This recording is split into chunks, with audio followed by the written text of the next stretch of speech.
यानी those which ask question, कि वो जो सवाल पूछे जाएं, ये भी एक सेंटेंस की एग्जाम में पाया जाता है।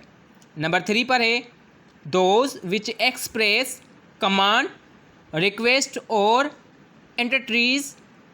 एंटरट्रीटीज एज, जिसके अंदर आप किसी को एक्सप्रेशन आपके ज़ाहिर करवाएं या किसी को रिक्वेस्ट करें, या फिर कमांड्स यानी किसी को कोई चीज़ बतानी हो, या किसी को खामोश करवाना हो, या किसी क्लास के अंदर बच्चों को खामोश करवाओ, या किसी को नसीहत दो, या किसी को सजेशन दो, या किसी के ऊपर अपना ऑर्डर लगाओ, तो उसके लिए हम जुमले को भी इस्तेमाल करते हैं, सेंटेंस, उसमें भी हम सेंटेंस का यूज़ करते हैं। इसी तरीके से those which express strong feelings, और वो जो अपनी बात में मजबूती रखते हों, अपनी बात को मनवाने के लिए अपनी हर चीज़ की जो है वो उसके अंदर बात बताते हैं, यानी उसकी स्ट्रॉन्ग फीलिंग्स हो, उसके एहसासात मजबूत हो। जैसे how cold the night is, देखो कितनी रात आज सर्दी थी। इस तरीके से व्हाट अ शेम, कितनी हैरत की बात है। यानी इसके अंदर आप अपने स्ट्रॉन्ग फीलिंग के इमोशन ज़ाहिर कर रहे हैं। अब आते हैं इसके अंदर अ sentence that makes a statement और असर्शन इज कॉल्ड डिक्लेरेटिव और असर्टिव सेंटेंस। अब जो असर्टिव यानी असर्शन और स्टेटमेंट बनाते हों उसको हम ग्रामर के अंदर डिक्लेरेटिव और असर्टिव कहते हैं। क्या कहते हैं? Declarative, assertive. Let's remember and read with me. Declarative, assertive, declarative, assertive. अब हम दूसरा जुमला देखेंगे। अ sentence that asks a question is called an interrogative sentence. वो जो सवाल पूछने के लिए जुमला इस्तेमाल किया जाए तो हम उसको लैंग्वेज यानी ग्रामर के अंदर इंट्रोगेटिव कहते हैं। क्या कहते हैं? इंट्रोगेटिव। सो आइए मेरे साथ दोहराइए। Interrogative, interrogative. क्या कहते हैं? इंट्रोगेटिव। किसी सवाल को पूछा जाना यानी किसी सवाल पूछना, तो हम उसको उस सेंटेंस के हिस्से को ग्रामर के अंदर हम इंट्रोगेटिव कहते हैं। क्या कहेंगे? इंट्रोगेटिव। नेक्स्ट पे आते हैं। A sentence that express a command और an entreaty is called imperative sentence. वो जो किसी को एक्सप्रेस करें या किसी के ऊपर सजेशन तारी करें, नसीहत दें या किसी को खामोश करवाएं, तो हम उसको इम्पेरेटिव सेंटेंस कहते हैं। क्या कहेंगे? Imperative sentence. मेरे साथ दोहराएं।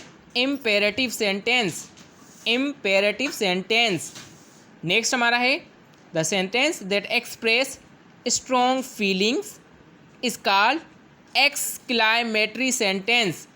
वो सेंटेंस जो अपने इमोशन जाहिर करते हों, जो अपनी फीलिंग को जाहिर करवाए, जैसे वाओ हम ये मैच जीत गए, खुशी की एक लेयर आ जाती है चेहरे के ऊपर, तो हम उसको एक्सक्लामेटरी कहते हैं। क्या कहेंगे? एक्सक्लामेटरी। दोहराइए मेरे साथ। एक्सक्लामेटरी। हम उसको कहेंगे एक्सक्लामेटरी। तो हम इसकी रिव्यू करें तो हमने क्या क्या चीज़ें इसके अंदर सीखी।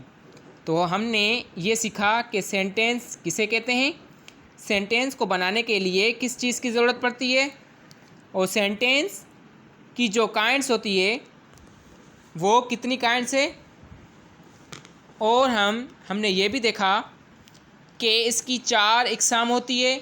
वो जो सवाल किए जाएं, वो जो अपनी बात को मुकम्मल वे के अंदर समझाए, वो जो नसीहत दे, एक्सप्रेस दे, रिक्वेस्ट करे किसी को, तो उसको भी सेंटेंस कहा जाता है।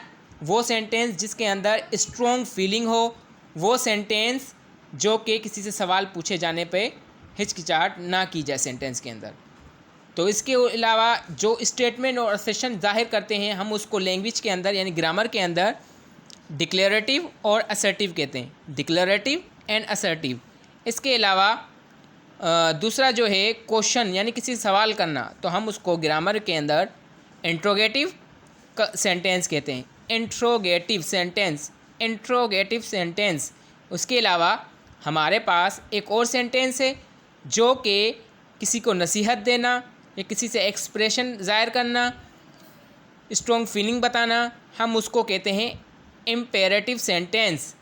Imperative sentence. इसके अलावा यहाँ पे भी ये सेंटेंस बताता है कि किसी फीलिंग को ज़ाहिर कर रहे हो या आप खुशी या फिर गम को अपने चेहरे पे ज़ाहिर करते हैं तो वहाँ पर एक्सक्लेमेटरी सेंटेंस की जो पहचान आ जाती है। वहाँ पर एक्सक्लेमेटरी सेंटेंस की जो है वो पहचान आ जाती है। तो उम्मीद करता हूँ दोस्तों आप लोगों को ये रेन एंड मर्टिन के अंदर जो हमने आज सेंटेंस सीखा, इंशाल्लाह इसी के ऊपर सेंटेंस की हम प्रैक्टिस भी करेंगे नेक्स्ट पेज पे, और उस प्रैक्टिस से उम्मीद करता हूँ आपको ये सेंटेंस समझ में आ जाएंगे।